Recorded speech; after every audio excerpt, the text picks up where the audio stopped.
بسم اللہ الرحمن الرحیم۔ سورۃ التوبہ مدنیہ۔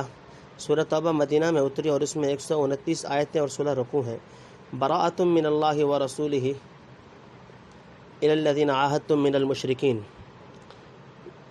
نمبر 4 شروع میں لکھا ہوا ہے صاف جواب۔ نمبر 4 کی ایک وضاحت کر دوں کہ یہ پچھلی سورہ انفال جو ہے وہ درمیان صفحہ میں ختم ہوئی، تو پچھلے نمبر 3 جو تھے وہ پچھلی صورت کے تھے، اور یہاں سے حاشیہ نمبر 4 چلے گا، اس کی وجہ سے تفسیر میں بھی نمبر 4 بولا جائے گا۔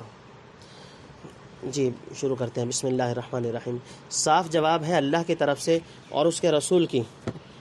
الی الذین عاہدتم من المشرکین، ان مشرکوں کے جن سے تمہارا عہد ہوا تھا، فسیحوا فی الارض اربعۃ، سو پھر لو اس ملک میں 4۔ تفسیر سورہ توبہ۔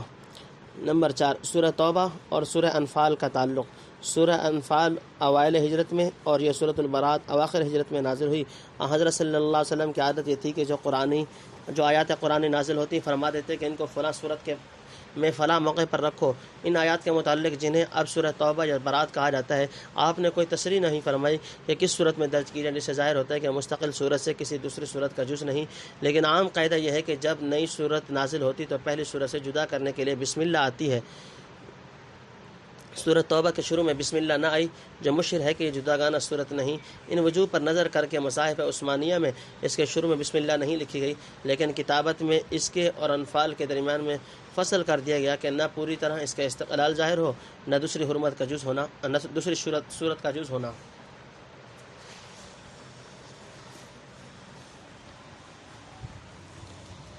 باقی انفال کے بعد متصل رکھنے کی وجہ یہ ہے کہ انفال نزول میں مقدم ہے، بلا خاص وجہ کے مؤخر کیوں کی جاتی، اور دونوں کے مضامین باہم اس قدر مرتبط و منتسق واقع ہوئے ہیں کہ گویا برات کو انفال کا تتمہ اور تکملہ کہا جا سکتا ہے۔ سورہ انفال تمام تر غزوہ بدر اور اس کے متعلقات پر مشتمل ہے۔ یوم بدر کو قرآن نے یوم الفرقان کہا کیونکہ اس نے حق و باطل، اسلام و کفر اور موحدین و مشرکین کی پوزیشن کو بالکل جدا کر کے دکھلایا۔ بدر کا معرکہ فی الحقیقت خالص اسلام کی عالمگیر اور طاقتور برادری کی تعمیر کا سنگ بنیاد اور حکومت الہی کی تاسیس کا دیباچہ تھا۔ والذین کفروا بعضهم اولیاء بعض کے مقابلے میں جس خالص اسلامی برادری کے قیام کی طرف انفال کے خاتمہ پر الا تفعلوا تکن فتنۃ فی الارض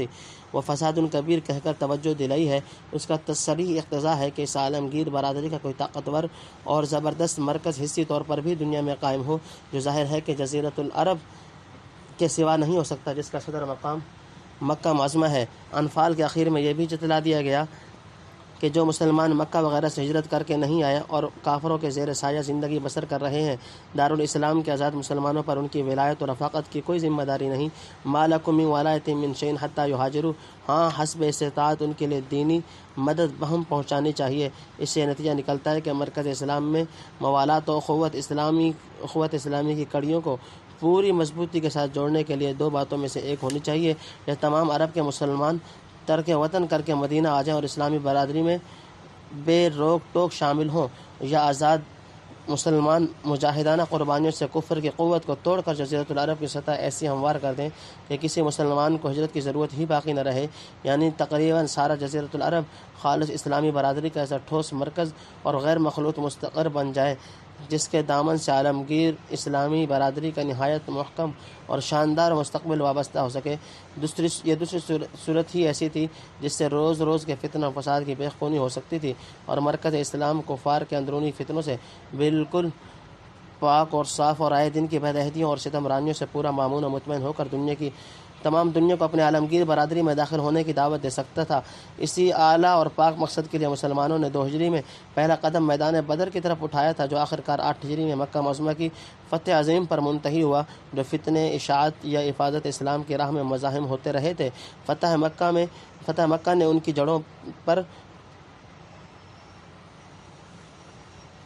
تیشہ لگایا، لیکن ضرورت تھی وقاتلوہم حتی لا تکون فتنہ، سورہ انفال رکوع نمبر 5 کے امتثال میں اسلامی برادری کے مرکز اور حکومت الہیہ کے مستقر یعنی جزیرۃ العرب کو فتنہ کے جرائم سے بالکل صاف کر دیا جائے، تاکہ وہاں سے تمام دنیا کو اسلامی دیانت اور حقیقی تہذیب کی دعوت دیتے وقت تقریباً سارا جزیرۃ العرب یک جان و یک زبان ہو، اور کوئی اندرونی کمزوری یا خلفشار بیرونی مزاحمتوں کے ساتھ مل کر اس مقدس مشن کو نقصان نہ پہنچا سکے۔ بس جزیرۃ العرب کو ہر قسم کی کمزوری اور فتنوں سے پاک کرنے اور عالمگیر دعوت اسلام اسلامی کے بلند ترین مقام پر کھڑا کرنے کے لیے لازم ہوا کہ دعوت اسلام کا مرکز خالص اسلامیت کے رنگ میں رنگین ہے، اس کے قلب و جگر میں صدائے حق کے سوا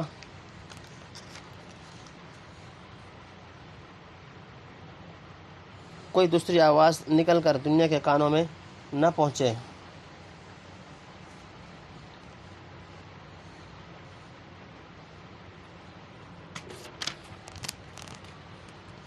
پورا جزیرہ سارے جہان کا معلم اور ہادی بنے اور ایمان و کفر کی کشمکش کا ہمیشہ کے لیے یہاں سے خاتمہ ہو جائے۔ سورہ برات کے مضامین کا یہی حاصل ہے۔ چنانچہ چند روز میں خدا کی رحمت اور سچائی کی طاقت سے مرکز اسلام ہر طرح کے وسائس کفر و شرک سے پاک ہو گیا اور سارا عرب متحد ہو کر شخص واحد کی طرح تمام عالم میں نور ہدایت اور عالمگیر اسلامی قوت پھیلانے کا کفیل و ضامن بنا۔ فللہ الحمد علی ذلک الغرض۔ سورہ انفال میں جس چیز کی ابتدا تھی، سورہ توبہ یعنی سورہ برات میں اس کی انتہا ہے، اس لیے اول بآخر نسبت ادارت کے موافق برات کو انفال کے ساتھ بطور تکمیلہ ملحق کر دیا گیا۔ اور بھی مناسبات ہیں جن کو علماء نے تفسیر میں بیان کیا ہے۔ اشہر وعلموا انکم غیر معجز اللہ، مہینے اور جان لو کہ تم نہ تھکا سکو گے اللہ کو۔ وان اللہ مخزی الکافرین، اور اللہ رسوا کرنے والا ہے کافروں کو۔ نمبر 1 وعدان من اللہ، اور سنا دینا ہے اللہ کی طرف سے، ورسول اور اس کے رسول کی، الی الناس لوگوں کو، یوم الحج الاکبر دن بڑے حج کے۔ نمبر 2 ان اللہ بریء من المشرکین،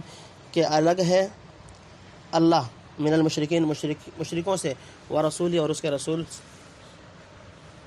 فَإِن تُبْتُمْ فَهُوَ خَيْرٌ لَكُمْ، سو اگر توبہ کرو تو تمہارے لیے بہتر ہے۔ وَإِن تَوَلَّيْتُمْ فَاعْلَمُوا أَنَّكُمْ غَيْرُ مُعْجِزِ اللَّهِ، اور اگر نہ مانو تو جان لو کہ تم ہرگز نہ تھکا سکو گے اللہ کو۔ وَبَشِّرِ الَّذِينَ كَفَرُوا بِعَذَابٍ أَلِيمٍ، اور خوشخبری سنا دے کافروں کو عذاب دردناک کی۔ نمبر 3 إِلَّا الَّذِينَ عَاهَدتُّم مِّنَ الْمُشْرِكِينَ، مگر جن مشرکوں سے تم نے عہد کیا تھا، ثُمَّ لَمْ يَنقُصُوكُمْ شَيْئًا، پھر انہوں نے کچھ قصور نہ کیا تمہارے ساتھ، وَلَمْ يُظَاهِرُوا عَلَيْكُمْ أَحَدًا، اور مدد نہ کی تمہارے مقابلے میں کسی کی، فَأَتِمُّوا إِلَيْهِمْ عَهْدَهُمْ، سو ان سے پورا کر دو ان کا عہد، الی مدتہم، ان کے وعدہ تک۔ ان بے شک۔ تفسیر نمبر 1 کفار و مشرکین کو 4 ماہ کی مہلت۔ سن 6 ہجری میں بمقام حدیبیہ جب نبی کریم صلی اللہ علیہ وسلم اور قریش کے درمیان معاہدہ صلح ہو چکا تو بنی خزاعہ مسلمانوں کے اور بنی بکر قریش کے حلیف بنے۔ بنی بکر نے معاہدہ کی پرواہ نہ کر کے خزاعہ پر حملہ کر دیا اور قریش نے اسلحہ وغیرہ سے ظالم حملہ آوروں کی مدد کی۔ اس طرح قریش اور ان کے حلیف دونوں معاہدہ حدیبیہ پر قائم نہ رہے، جس کے جواب میں 8 ہجری میں نبی کریم صلی اللہ علیہ وسلم نے اچانک حملہ کر کے مکہ معظمہ بڑی آسانی سے فتح کر لیا۔ ان قبائل کے سوا دوسرے قبائل عرب سے مسلمانوں کا میعادی یا غیر میعادی معاہدہ تھا، جن میں سے بعض اپنے معاہدہ پر قائم رہے، بہت سے قبائل وہ تھے جن سے کسی قسم کا معاہدہ نہیں ہوا تھا۔ اس صورت کی مختلف آیات مختلف قبائل کے متعلق نازل ہوئی ہیں۔ شروع کی آیات میں غالباً ان مشرکین کا ذکر ہے جن سے معاہدہ تھا مگر میعادی نہ تھا، ان کو اطلاع کر دی گئی کہ ہم آئندہ معاہدہ رکھنا نہیں چاہتے، 4 ماہ کی مہلت تم کو دی جاتی ہے کہ اس مدت کے اندر اسلامی برادری میں شامل ہو جاؤ، یا وطن چھوڑ کر مرکز ایمان و توحید کو اپنے وجود سے خالی کر دو، اور یا جنگی مقابلہ کے لیے تیار ہو جاؤ، لیکن یہ خوب سمجھ لینا کہ تم کو خدا کی مشیت کو روک نہیں سکتے۔ اگر اسلام نہ لائے تو وہ تم کو دنیا و آخرت میں رسوا کرنے والا ہے، تم اپنی تدبیروں اور ہیلہ بازیوں سے اسے عاجز نہ کر سکو گے۔ باقی جن قبائل سے کوئی معاہدہ ہی نہ تھا، ممکن ہے انہیں بھی 4 ماہ کی مہلت دی گئی ہو، اور یہ اور اس کے بعد کی آیتوں کا اعلان عام 9 ہجری میں حج کے موقع پر تمام قبائل عرب کے سامنے حضرت علی نے کیا۔ نمبر 2 حج کو اکبر اس لیے کہا کہ عمرہ حج اصغر اور یوم الحج الاکبر سے 10ویں تاریخ عید الاضحیٰ کا دن یا 9ویں تاریخ عرفہ کا دن مراد ہے۔ نمبر 3 عہد شکن قبائل کے لیے کھلا اعلان، یہ اعلان غالباً ان قبائل کے حق میں تھا جنہوں نے میعادی معاہدہ کیا پھر خود یہ عہد شکنی کی، مثلا بنی بکر یا قریش وغیرہ ہم، یعنی ایسے لوگوں سے کوئی معاہدہ باقی نہیں رہا۔ اگر یہ سب لوگ کفر و شرک سے توبہ کر لیں تو ان کی دنیا و آخرت دونوں سنور جائیں گی، نہیں تو خدا کا جو کچھ ارادہ ہے تطہیر جزیرۃ العرب کا وہ پورا ہو کر رہے گا، کوئی طاقت اور تدبیر اسے مغلوب نہیں کر سکتی، اور کافروں کو کفر و بدعہدی کی سزا مل کر رہے گی۔ تنبیہ، ان قبائل کی عہد شکنی اگرچہ فتح مکہ 8 ہجری سے پہلے ہو چکی تھی، بلکہ اسی کے جواب میں فتح مکہ کیا گیا، تاہم 9 ہجری کے حج کے موقع پر اس کا بھی اعلان عام کرایا گیا تاکہ واضح ہو جائے کہ اس قسم کے جتنے لوگ ہیں ان سے کسی قسم کا معاہدہ باقی نہیں رہا۔ اللہ یحب المتقین، اللہ کو پسند ہے احتیاط والے۔ نمبر 1 فَإِذَا انْسَلَخَ الْأَشْهُرُ الْحُرُمُ، پھر جب گزر جائے مہینے پناہ کے فاقتلوا المشرکین حیث وجدتموہم، تم مارو مشرکوں کو جہاں پاؤ، فخذوہم واحصروہم، اور پکڑو اور گھیرو، وقعدوا لہم کل مرصد، اور بیٹھو ہر جگہ ان کی طاق میں، فإن تابوا واقاموا الصلاۃ، پھر اگر وہ توبہ کریں اور قائم رکھیں نماز، وآتوا الزکوٰۃ، اور دیا کریں زکوٰۃ، فخلوا سبیلہم، تو چھوڑو ان کا راستہ، ان اللہ غفور رحیم، بے شک اللہ ہے بخشنے والا مہربان۔ نمبر 2، وإن أحد من المشرکین استجارک،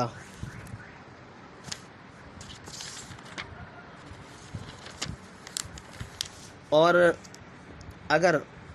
کوئی مشرک استجارہ کا تجھ سے پناہ مانگے، فاجر حتی یسمع کلام اللہ، تو اس کو پناہ دے دے یہاں تک کہ وہ سن لے کلام اللہ کا، ثم ابلغہ مأمنہ، پھر پہنچا دے اس کو اس کی امن کی جگہ، ذالک بأنہم قوم لا یعلمون، یہ اس واسطے کہ وہ لوگ علم نہیں رکھتے۔ نمبر 3، کیف یکون للمشرکین عہد، کیوں کر ہوئے مشرکوں کے لیے عہد، عند اللہ، اللہ کے نزدیک، وعند رسول، اور اس کے رسول کے نزدیک، الا الذین، مگر جن لوگوں سے،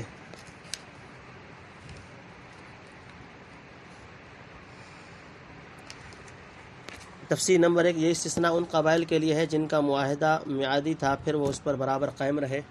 کچھ کوتاہی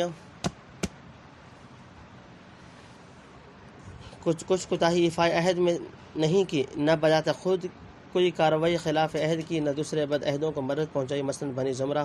و بنی مدلج، ان کے متعلق اعلان کر دی گیا کہ معاہدہ منقضی ہونے تک مسلمان بھی برابر معاہدہ کا احترام کریں گے، معاہدہ ختم ہونے کے بعد کوئی جدید معاہدہ نہیں، اس وقت ان کے لیے بھی وہی راستہ ہے جو اوروں کے لیے تھا۔ نمبر 2، مہلت کے بعد کفار کے قتل کا حکم، استثناء سے فارغ ہو کر پھر مستثنی منہ کا حکم بیان فرماتے ہیں، یعنی ان عہد شکنی کرنے والوں سے اگرچہ اب کوئی معاہدہ باقی نہیں رہا اور اس لیے علی الفور جنگ کی جا سکتی ہے، تاہم اشہر حرم کی رعایت مانے ہے کہ فوراً ان پر حملہ کیا جائے، خواہ اس لیے کہ اس وقت تک اشہر حرم میں ابتداءً قتال کرنا ممنوع ہوگا، یا مصلحتاً کہ تھوڑی سی بات کے لیے عام لوگوں میں کیوں تشویش پیدا کی جائے، کیونکہ ان مہینوں میں قتال کی حرمت ان کے یہاں معروف و مسلم چلی آتی تھی۔ بہرحال ماہ محرم کے ختم ہونے تک ان کو مہلت دی گئی کہ جو چاہیں اپنا بندوبست کر لیں، اس کے بعد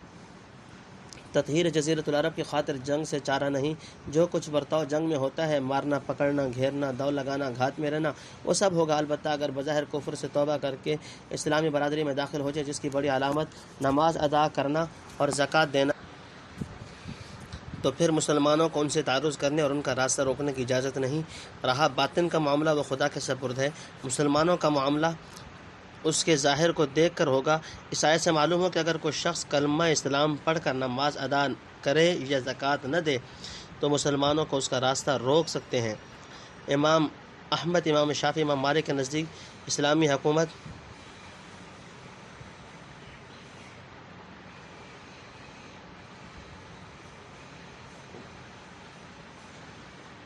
یہ آگے مٹا ہوا ہے جی، سمجھ نہیں آ رہا، اور میرے پاس میں نے کوشش بھی کی ہے کہ کوئی کتاب مجھے دوسری مل جائے، یہی تفسیر نہیں ملی، جس کی وجہ سے یہ کچھ رہ گیا، اگلے صفحے سے پڑھا جا رہا ہے۔ عاہدتم عند المسجد الحرام، تم نے عہد کیا تھا مسجد حرام کے پاس، فمستقاموا لکم فاستقیموا لہم، سو جب تک وہ تم سے سیدھے رہیں، فاستقیموا لہم، تم ان سے سیدھے رہو، ان اللہ یحب المتقین، بے شک اللہ کو پسند ہے احتیاط والے۔ کیف وإن یظہروا علیکم، کیونکہ رہے صلح اگر وہ تم پر قابو پائیں، اور اگر وہ تم پر قابو پائیں، لا یرقبوا فیکم الا ولا ذمہ، تو نہ لحاظ کریں تمہاری قرابت کا اور نہ عہد کا، یرضونکم بافواہہم وتأبی قلوبہم، وہ تم کو راضی کر دیتے ہیں اپنے منہ کی بات سے اور ان کے دل نہیں مانتے، واکثرہم فاسقون، اور اکثر ان میں بد عہد ہیں۔ نمبر 1، اشتروا بآیات اللہ ثمنا قلیلا، بیچ ڈالے انہوں نے اللہ کے حکم تھوڑی قیمت پر، فصدوا عن سبیلہ،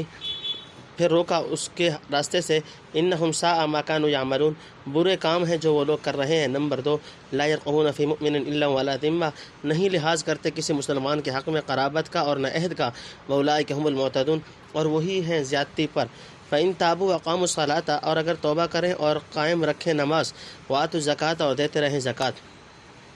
تفسیر نمبر 1، بد عہدوں کا معاملہ، پچھلی آیات میں جو برات کا اعلان کیا گیا تھا، یہاں اس کی حکمت بیان فرماتے ہیں، یعنی ان مشرکین عرب سے کیا عہد قائم رہ سکتا ہے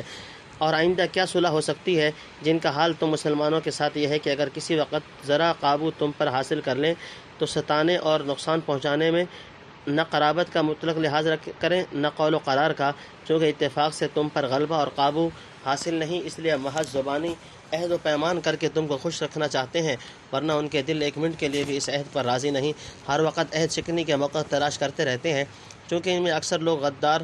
اور بد عہد ہیں۔ اگر کوئی اکا دکا وفائے عہد کا خیال بھی کرتا ہے تو کثرت کے مقابلے میں اس کی کچھ پیش نہیں کی جاتی۔ بہرحال ایسی دغاباز بد عہد قوم سے خدا اور رسول کا کیا عہد ہو سکتا ہے؟ البتہ جن قبائل سے تم بالخصوص مسجد حرام کے پاس معاہدہ کر چکے ہو، سو تم ابتدا کر کے نہ توڑو جب تک وہ وفاداری کے راستہ پر سیدھے چلیں، تم بھی ان سے سیدھے رہو اور بڑی احتیاط رکھو کہ کوئی حقیر سے حقیر بات ایسی نہ ہونے پائے جس سے تمہارے دامن عہد شکنی کی گندگی سے داغدار ہوں۔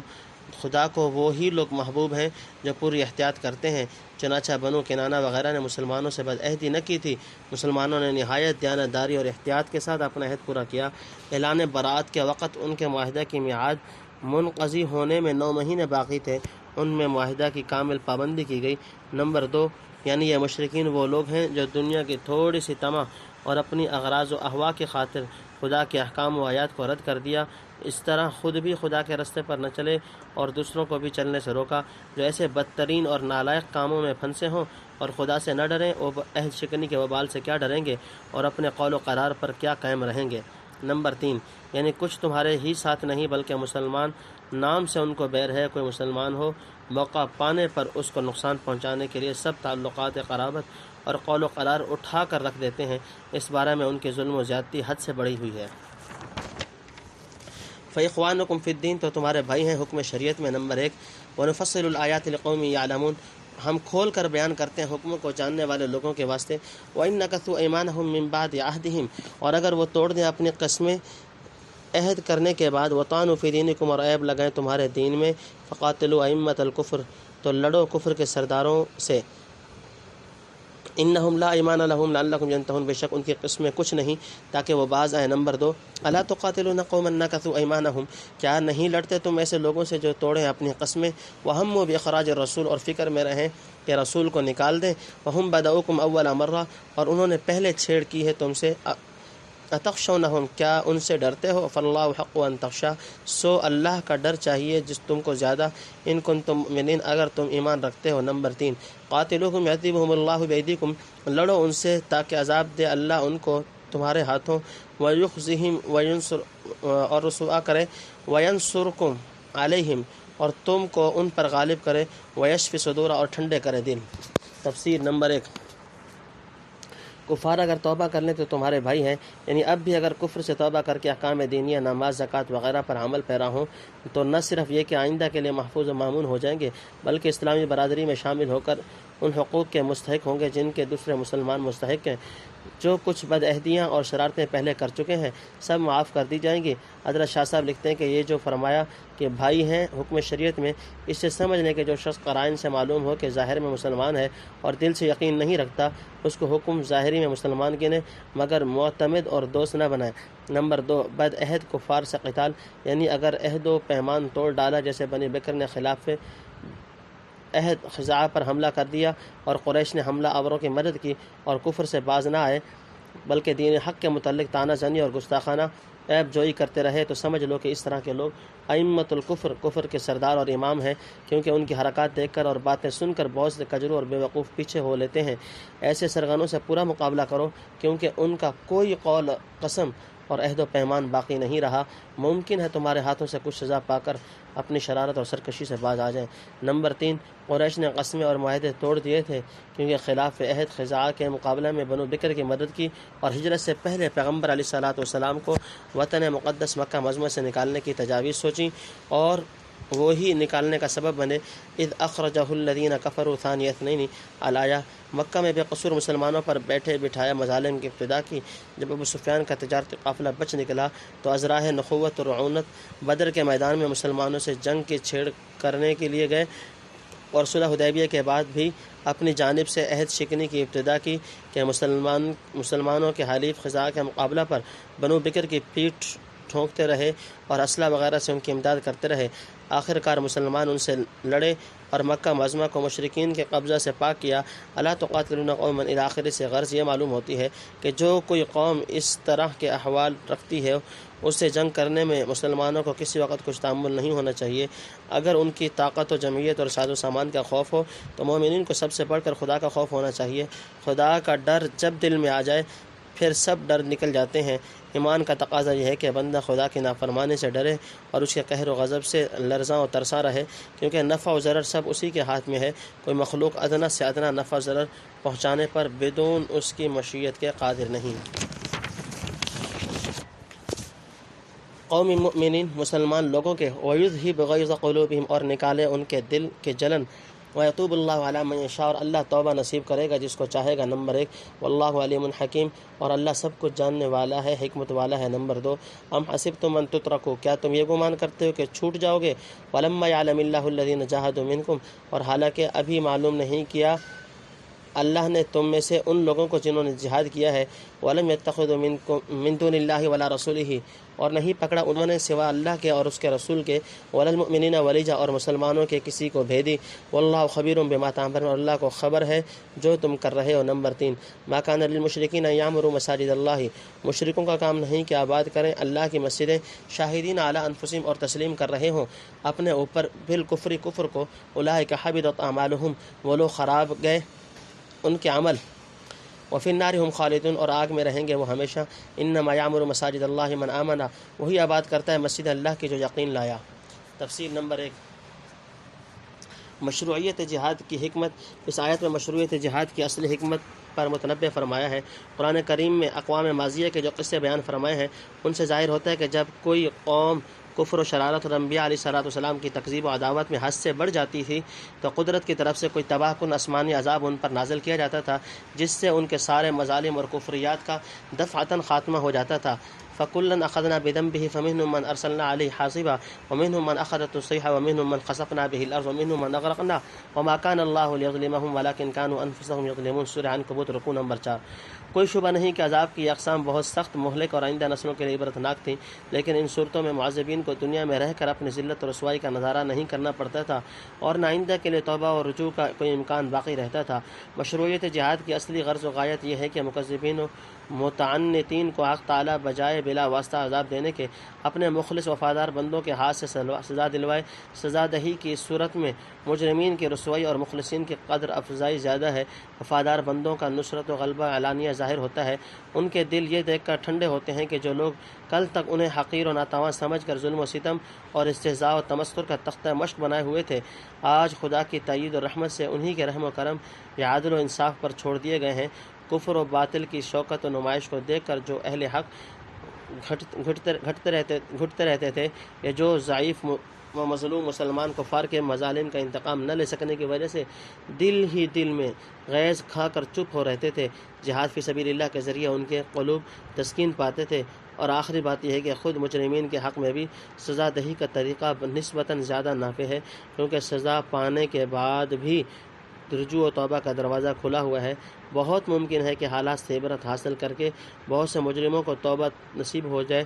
چنانچہ حضور پر نور صلی اللہ علیہ وسلم کے زمانے میں ایسے ہی ہوا کہ تھوڑے دنوں میں سارا عرب صدق دل سے دین الہی کا حلقہ بگوش ہو گیا۔ نمبر 2 یعنی ہر ایک کی حالت کو جان کر حکمت کا مطالعہ کرتا ہے اور ہر زمانہ میں اس کے مناسب احکام بھیجتا ہے۔ نمبر 3 جہاد کی ایک اور حکمت مشروعیت جہاد کی یہاں ایک اور حکمت بیان فرمائی کہ یعنی ایمان اور بندگی کے زبانی دعوے کرنے والے تو بہت ہیں، لیکن امتحان کی کسوٹی پر جب تک کسا نہ جائے کھرا اور کھوٹا ظاہر نہیں ہوتا۔ جہاد کے ذریعے سے خدا دیکھنا چاہتا ہے کہ کتنے مسلمان ہیں جو اس کی راہ میں جان و مال نثار کرنے کو تیار ہیں اور خدا و رسول اور مسلمانوں کے سوا کسی کو اپنا رازدار یا خصوصی دوست بنانا نہیں چاہتے، خواہ وہ ان کا کتنا ہی قریبی رشتہ دار کیوں نہ ہو۔ یہ معیار ہے جس پر مومنین کا ایمان پرکھا جاتا ہے۔ جب تک عملی جہاد نہ ہو صرف زبانی جمع خرچ سے کامیابی حاصل نہیں ہو سکتی، پھر عمل بھی جو کچھ کیا جائے اس کی خبر خدا کو ہے۔ صدق و اخلاص سے کیا یا نمود و ریا سے، جیسا عمل ہوگا ادھر سے اسی کے موافق پھل ملے گا۔ باللہ والیوم الآخر اللہ پر اور آخرت کے دن پر، وقام الصلاۃ اور قائم کیا نماز کو، وآت الزکات اور دیتا رہا زکات، ولم یخش الا اللہ اور نہ ڈرا سوائے اللہ کے، فعسا اولئک ان یکونوا من المہتدین سو امیدوار ہیں وہ لوگ کہ ہوں ہدایت والوں میں۔ نمبر 1، اجعلتم سقایۃ الحاج و عمارۃ المسجد الحرام، کیا تم نے کر دیا حاجیوں کا پانی پلانا اور مسجد الحرام کا بسانا، کمن آمن باللہ والیوم الآخر، برابر اس کے جو یقین لایا اللہ پر اور آخرت کے دن پر، وجاہد فی سبیل اللہ اور لڑا اللہ کی راہ میں، لا یستوون عند اللہ، یہ برابر نہیں ہے اللہ کے نزدیک، واللہ لا یہدی القوم الظالمین، اللہ رستہ نہیں دیتا ظالم لوگوں کو۔ نمبر 2، الذین آمنوا وہاجروا وجاہدوا فی سبیل اللہ، جو ایمان لائے اور گھر چھوڑایا اور لڑے فی سبیل اللہ اللہ کی راہ میں، باموالہم انفسہم اپنے مال اور جان سے، اعظم درجۃ عند اللہ، ان کے لیے بڑا درجہ ہے اللہ کے ہاں، اولئک هم الفائزون اور وہی مراد کو پہنچنے والے ہیں، یبشرہم ربہم، خوشخبری دیتا ہے ان کو پروردگار ان کا۔ تفسیر۔ نمبر 1، مساجد کی آبادی کا مفہوم۔ پہلے فرمایا تھا کہ مسلمان بدون امتحان کے یوں ہی نہیں چھوڑے جا سکتے، بلکہ بڑے بڑے عزائم اعمال مثلاً جہاد وغیرہ میں ان کی ثابت قدمی دیکھی جائے گی، اور یہ کہ تمام دنیا کے تعلقات پر کس طرح خدا اور رسول کی جانب کو ترجیح دیتے ہیں۔ اس رکوع میں یہ بتلایا کہ خدا کی مساجد عبادت گاہیں حقیقتاً ایسے ہی اولوالعزم مسلمانوں کے دم سے آباد رہ سکتی ہیں۔ مساجد کی حقیقی آبادی یہ ہے کہ ان میں خدا واحد کی عبادت اس کی شان کے لائق ہو، ذکر اللہ کرنے والے کثرت سے موجود ہوں جو بے روک ٹوک خدا کو یاد کریں، لغویات و خرافات سے ان پاک مقامات کو محفوظ رکھا جائے۔ یہ مقصد کفار و مشرکین سے کب حاصل ہو سکتا ہے؟ دیکھیے، مشرکین مکہ بڑے فخر سے اپنے آپ کو مسجد حرام کا متولی اور خادم کہتے تھے، مگر ان کی بڑی خدمت گزاری یہ تھی کہ پتھر کی سینکڑوں مورتیاں کعبہ میں رکھ چھوڑی تھیں، انہی کی نظر و نیاز کرتے اور منتیں مانتے تھے۔ بہت سے لوگ ننگے طواف کرتے تھے، ذکر اللہ کی جگہ سیٹیاں اور تالیاں بجاتے تھے، اور خدا واحد کی سچے پرستاروں کو وہاں تک پہنچنے کی اجازت نہ دیتے تھے۔ لے دے کر ان کی بڑی عبادت یہ تھی کہ حاجیوں کے لیے پانی کی سبیلیں لگا دی، یا حرم شریف میں چراغ جلا دیا، یا کعبہ پر غلاف چڑھا دیا، یا کبھی ضرورت ہوئی تو شکست و ریخت کی مرمت کرا دی۔ مگر یہ اعمال محض بے جان اور بے روح تھے، کیونکہ مشرک کو جب خدا کی صحیح معرفت حاصل نہیں تو کسی عمل میں اس کے قبلہ توجہ اور مرکز اخلاص خدا وحدہ لا شریک لہ کی ذات منبع الکمالات نہیں ہو سکتی۔ اس لیے کافر کا کوئی عمل خدا کے نزدیک زندہ اور معتد بھی عمل نہیں ہے۔ اسی کو حابطت اعمالہم سے تعبیر فرمایا۔ الغرض کفار و مشرکین جو اپنے حال و قال سے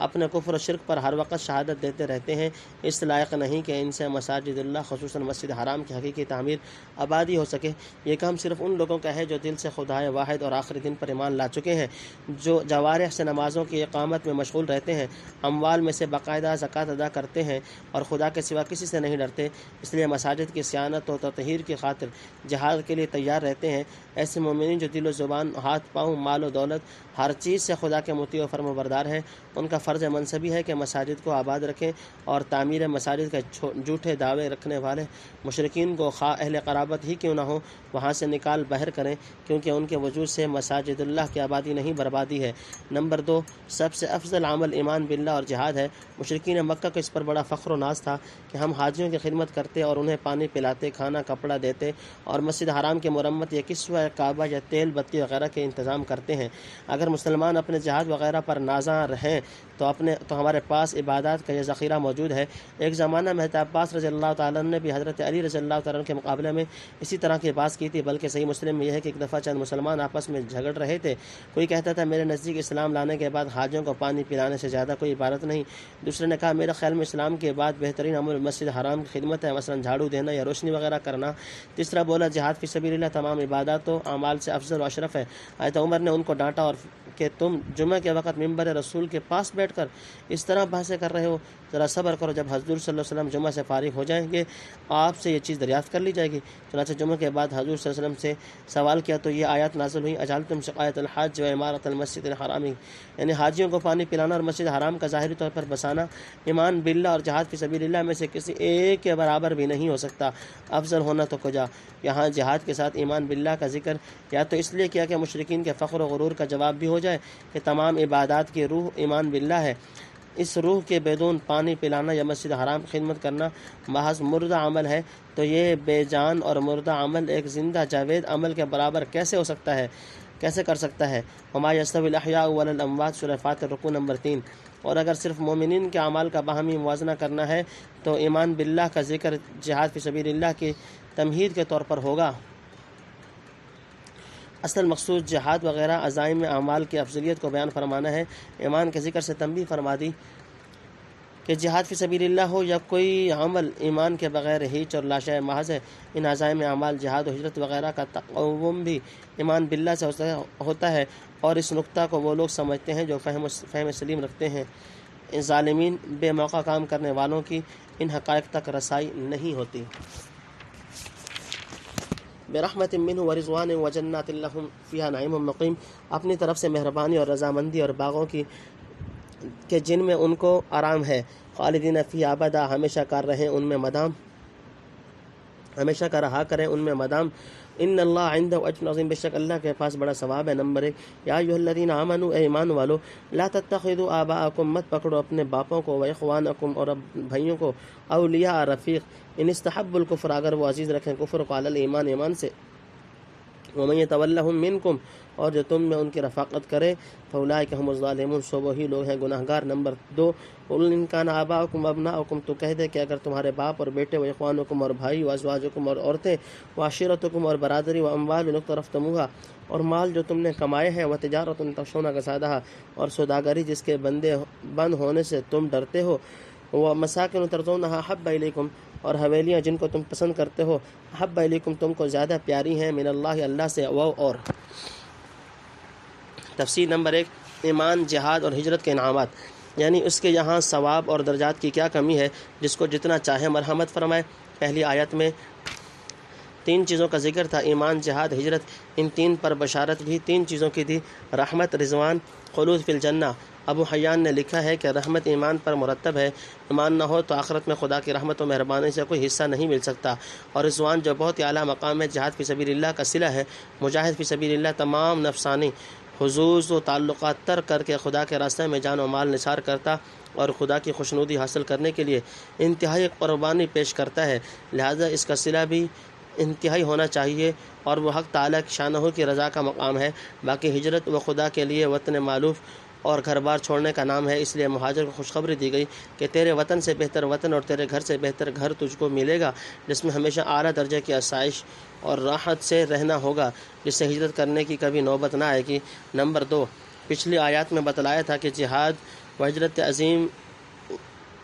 ہجرت اعظم و افضل ترین اعمال ہیں۔ بسا اوقات ان دونوں اعمال میں خیش و اقارب، کنبہ اور برادری کے تعلقات خلل انداز ہوتے ہیں، اس لیے فرمایا کہ جن لوگوں کو ایمان سے زیادہ کفر عزیز ہے، ایک مومن انہیں کیسے عزیز رکھ سکتا ہے؟ مسلمانوں کی شان ہے نہیں کہ ان سے رفاقت اور درستی کا دم بھرے، حتیٰ کہ یہ تعلقات اس کو جہاد وغیرہ سے مانع ہو جائیں۔ ایسا کرنے والے گناہ گار بن کر اپنی جانوں پر ظلم کر رہے ہیں۔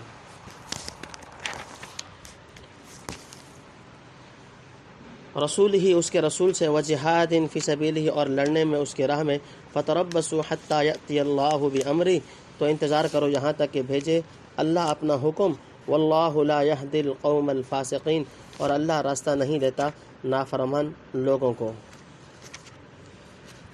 نمبر 1، لقد نصرکم اللہ فی مواطن کثیرہ، مدد کر چکا اللہ تمہاری بہت میدانوں میں، ویوم حنین، اور حنین کے دن، اذ اعجبتکم کثرتکم، جب کہ خوش ہوئے تم اپنی کثرت پر، فلم تغن عنکم شیئا، پھر وہ کچھ کام نہ آئی تمہارے، وضاقت علیکم الارض بما رحبت، اور تنگ ہو گئی تم پر زمین باوجود اپنی فراخی کے، ثم ولیتم مدبرین، پھر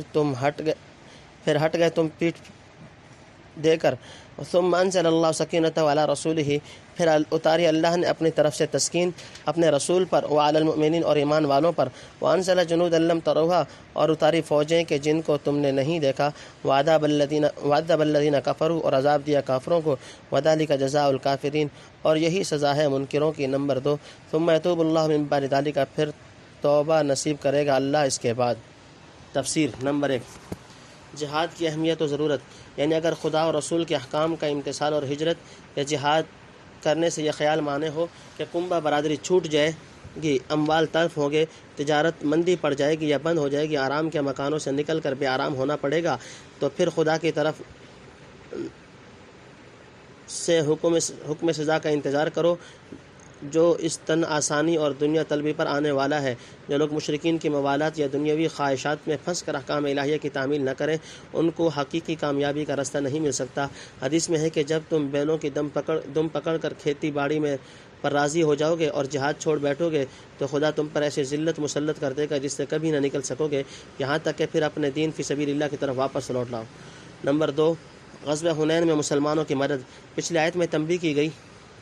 کہ جہاد فی سبیل اللہ کے وقت مومنین کو کنبہ، برادری، اموال و املاک وغیرہ کسی چیز پر نظر نہ ہونی چاہیے۔ یہاں آگاہ فرمایا کہ مجاہدین کو خود اپنی فوجی جمعیت و کثرت پر گھمنڈ نہ کرنا چاہیے۔ نصرت و کامیابی اکیلے خدا کی مدد سے ہے، جس کا تجربہ بیشتر بھی بہت سے میدانوں میں تم کر چکے۔ بدر، قریظہ، نذیر اور حدیبیہ وغیرہ میں جو کچھ نتائج رونما ہوئے وہ محض امداد الہی اور تائید غیبی کا کرشمہ تھا۔ اب اخیر میں غزوہ حنین کا واقعہ تو ایسا سری اور عجیب و غریب نشان آسمانی نصرت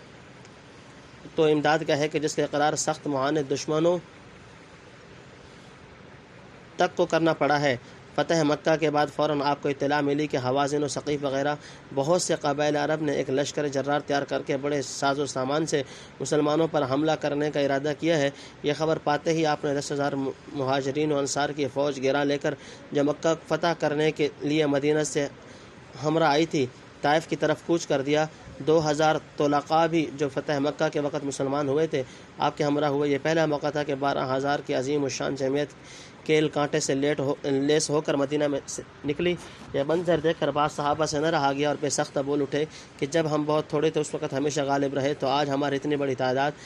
کسی سے مغلوب ہونے والی نہیں۔ یہ جملہ مردان توحید کی زبان سے نکلنا بارگاہ احدیت میں ناپسند ہوا۔ ابھی مکہ سے تھوڑا دور نکلے تھے کہ دونوں لشکر مقابل ہو گئے، تو فریق مخالف کی جمعیت 4,000 تھی، جو سر کو کفن باندھ کر اور سب عورتوں بچوں کو ساتھ لے کر ایک فیصلہ کن جنگ لڑنے کے لیے پوری تیاری سے نکلے تھے۔ اونٹ، گھوڑے، مواشی اور گھر والوں کا کل اندوختہ باندھ کر اور سب عورتوں بچوں کو ساتھ لے کر ایک فیصلہ کن جنگ کے لیے پوری تیاری سے مواشی اور گھروں کا کل اندوختہ کوڑی کر کے اپنے ہمراہ لے آئے تھے۔ حوازن کا قبیلہ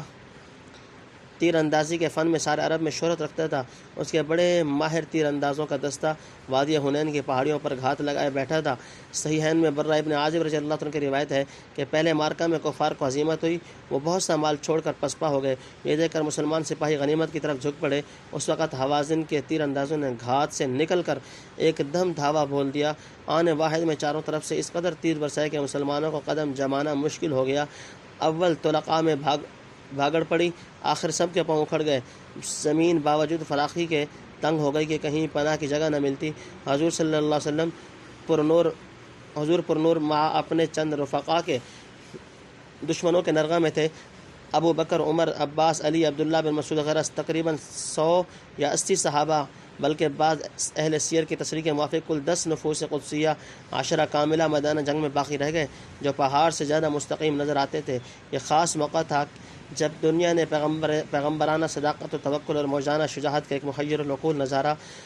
ان ظاہری آنکھوں سے دیکھا کہ آپ سفید خچر پر سوار ہیں، عباس ایک رکاب اور ابو سفیان بن حارث دوسری رکاب تھامے ہوئے ہیں۔ 4,000 کا مسلح لشکر پورے جوش انتقام میں ٹوٹا پڑتا ہے۔ ہر چار طرف سے تیروں کا می برس رہا ہے۔ ساتھی منتشر ہو چکے ہیں مگر رفیق اعلیٰ آپ کے ساتھ ہے۔ ربانی تائید اور آسمانی سکینہ کی غیر مرئی بارش آپ پر اور آپ کے گنے چنے رفیقوں پر ہو رہی ہے، جس کا اثر آخر بھاگنے والوں تک پہنچتا ہے۔ جدھر سے حوازن و ثقیف کا سیلاب بڑھ رہا ہے، آپ کی سواری کا منہ اس وقت بھی اسی طرف ہے اور ادھر ہی آگے بڑھنے کے لیے خچر کو محیز کر رہے ہیں۔ دل سے خدا کی طرف لو لگی ہوئی ہے اور زبان پر نہایت استغنا اطمینان کے ساتھ انا النبی لا کذب انا ابن عبد المطلب جاری ہے، یعنی بے شک میں سچا پیغمبر ہوں، عبد المطلب کی اولاد ہوں۔ اسی حالت میں آپ نے صحابہ کو آواز دی، الی عباد اللہ انا رسول اللہ، خدا کے بندے ادھر آؤ، یہاں آؤ کہ میں خدا کا رسول ہوں۔ پھر آپ کی ہدایت کے موافق حضرت عباس نے جو نہایت جہیر الصوت تھے اصحاب سمرہ کو پکارا، جنہوں نے درخت کے نیچے حضور کے ہاتھ پر بیعت جہاد کی تھی۔ آواز کا کانوں میں پہنچنا تھا کہ بھاگنے والوں نے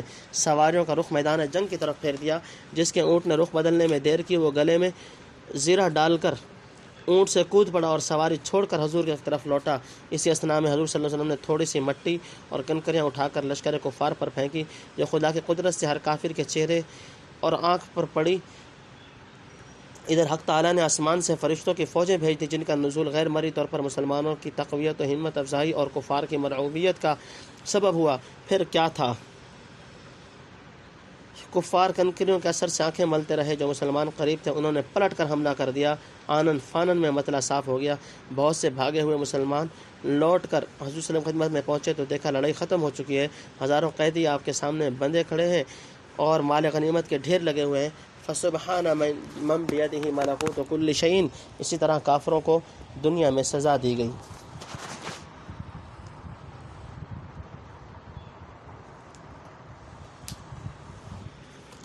من یشاء، جس کو چاہے، واللہ غفور الرحیم، اللہ بخشنے والا مہربان ہے۔ نمبر 1، یا ایھا الذین آمنوا، اے ایمان والو، انما المشرکون نجس، مشرک جو ہیں سو پلید ہیں، فلا یقربوا المسجد الحرام بعد عامہم ھذا، سو نزدیک نہ آنے پائیں مسجد حرام کے اس برس کے بعد۔ نمبر 2، وَإِنْ خِفْتُمْ عَيْلَةً فَسَوْفَ يُغْنِيكُمُ اللَّهُ مِنْ فَضْلِهِ إِنْ شَاءَ، اور اگر تم ڈرتے ہو فقر سے تو آئندہ غنی کر دے گا تم کو اللہ اپنے فضل سے اگر چاہے، بے شک اللہ سب کچھ جاننے والا حکمت والا ہے۔ نمبر 3، قاتلوا الذین لا یؤمنون باللہ ولا بالیوم الآخر، لڑو ان لوگوں سے جو ایمان نہیں لاتے اللہ پر اور نہ آخرت کے دن پر، ولا یحرمون ما حرم اللہ، اور نہ حرام جانتے ہیں اس کو جس کو حرام کیا اللہ نے اور اس کے رسول نے، ولا یدینون دین الحق من الذین اوتوا الکتاب، اور نہ قبول کرتے ہیں دین سچا ان لوگوں میں سے جو کہ اہل کتاب ہے، حتی یؤتوا الجزیۃ، یہاں تک کہ وہ جزیہ دیں، عن ید، اپنے ہاتھ سے، وہم صاغرون، ذلیل ہو کر۔ نمبر 4، وقالت الیہود عزیر ابن اللہ، یہود نے کہا کہ عزیر اللہ کا بیٹا ہے۔ نمبر 5، تفسیر۔ نمبر 1، چنانچہ حوازن وغیرہ کو اس کے بعد توبہ نصیب ہوئی اور اکثر مسلمان ہو گئے۔ نمبر 2، حدود حرم میں مشرکین کے داخلے کی ممانعت، جب حق تعالیٰ نے شرک کی قوت کو توڑ کر جزیرۃ العرب کا صدر مقام مکہ معظمہ فتح کرا دیا اور قبائل عرب جوق در جوق اس دائرہ اسلام میں داخل ہونے لگے، تب 9 ہجری میں یہ اعلان کرایا گیا کہ آئندہ کوئی مشرک یا کافر مسجد حرام میں داخل نہ ہو، بلکہ اس کے نزدیک یعنی حدود حرم میں بھی نہ آئے، کیونکہ ان کے قلوب شرک و کفر کی نجاست سے اس قدر پلید اور گندے ہیں کہ اس سب سے بڑے مقدس مقام اور مرکز توحید و ایمان میں داخل ہونے کے لائق نہیں۔ اس کے بعد صحیح احادیث سے ثابت ہے کہ حضور صلی اللہ علیہ وسلم نے جزیرۃ العرب سے مشرکین اور یہود و نصارہ سب کے نکال دینے کا حکم دیا، چنانچہ حضور کی آخری وصیت کے موافق حضرت عمر رضی اللہ تعالیٰ عنہ کے زمانہ میں یہ حکم عملاً نافذ ہوا۔ اب بطور استیلاء یا توتن کفار کے وہاں رہنے پر مسلمانوں کو رضامند ہونا جائز نہیں، بلکہ تطہیر جزیرۃ العرب بقدر استطاعت ان کا فریضہ ہے۔ حنفیہ کے نزدیک کوئی ایک کافر مسافرانہ عارضی طور پر امام کی اجازت سے وہاں جا سکتا ہے، بشرطے کہ امام اتنی اجازت دینا خلاف مصلحت نہ سمجھے۔ باقی حج و عمرہ کی غرض سے داخل ہونے کی کسی کافر کو اجازت نہیں، کما ورد فی الحدیث الا لا یحجن بعد العام میں مشرک۔ نمبر 2، حرم میں مشرکین کی آمد و رفت بند کرنے سے مسلمانوں کو اندیشہ ہوا کہ تجارت وغیرہ کو بڑا نقصان پہنچے گا، جو سامان تجارت یہ لوگ لاتے تھے وہ نہیں آئے گا، اس لیے تسلی کر دی، اس سے مت گھبراؤ، تم کو غنا عطا فرمانا محض اس کی مشیت پر موقوف ہے، وہ چاہے گا تو کچھ دیر نہ لگے گی۔ چنانچہ یہی ہوا، خدا نے سارا ملک مسلمان کر دیا، مختلف بلاد و امصار سے تجارتی سامان آنے لگا، بارشیں خوب ہوئیں جس سے پیداوار بڑھ گئی، فتوحات و غنائم کے دروازے کھل گئے، اہل کتاب وغیرہ سے جزیہ کی رقوم وصول ہونے لگی، غرض مختلف طرح سے حق تعالیٰ نے اسباب غنا جمع کر دیے، بے شک خدا کا کوئی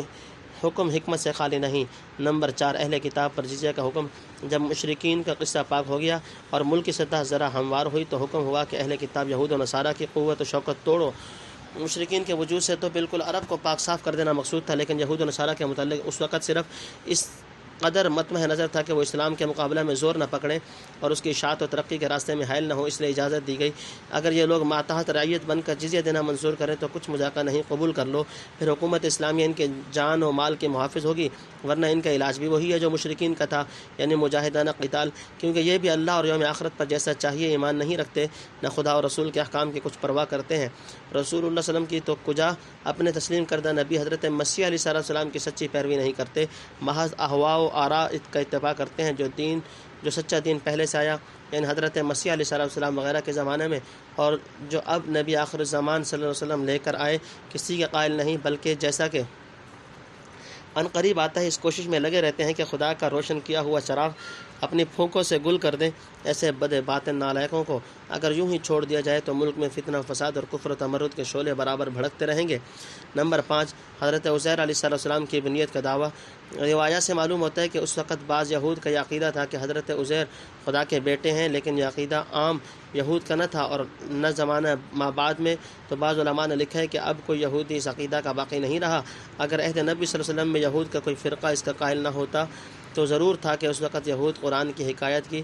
تغلیط کرتے، جیسا کہ اتخذوا احبارهم ورهبانهم اربابا من دون اللہ کو سن کر عدی بن حاتم نے اعتراض کیا تھا کہ احبار اور رہبان کو تو رب کوئی نہیں مانتا۔ اس کا جواب نبی کے وسلم نے جو